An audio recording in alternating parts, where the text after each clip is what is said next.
I was born in El Salvador, but I moved to Oakland in 2008. I was raised by this town. Being part of this culture, it was a game changer for me. It changed the way I saw myself and the way I saw success.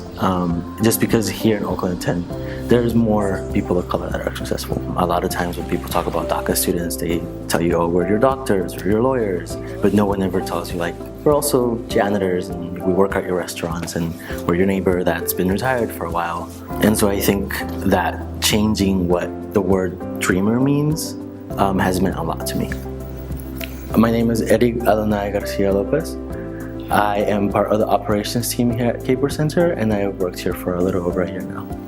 When I moved to the United States, I was 7. I lived in Richmond at the time. I was put in a bilingual class, luckily, but it kind of hindered my English learning.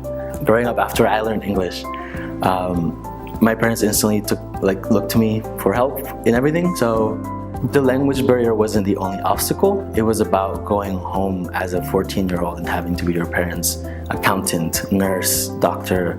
Like, I make all your appointments, I make sure your bills are paid. And so knowing that I had that privilege to move here and see that as a bigger picture kind of made me more aware of global issues, not just in El Salvador, but it also encouraged me to look for ways to somehow help that. Because it is a much bigger problem than people think. The Kapor Center is one of the only places I've ever been where you can actively see the change and actively see the work we're doing. We see the results, like we can see what's happening around us, and our staff shares what they're working on. And it's easy to see that, and that gives me a lot of hope for the future, just knowing that things are actually getting done. When I started to work here, people actually were interested in seeing what my future looked like what were my goals, not just at work.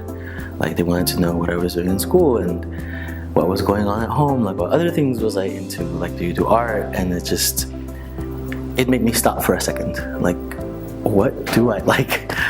And so being in an environment where someone's actually interested in knowing what your goals are and where somebody's actually actively trying to help you with those goals and to reach your full potential, it opened up a whole new door for me. Oftentimes in communities of color, I know specifically in the Latino community, we have a lot of stigma when it comes to mental health. A lot of times you're not encouraged to seek help. You're not encouraged to talk about it. Being at the Kapor Center, where people actually tell you, hey, how you doing?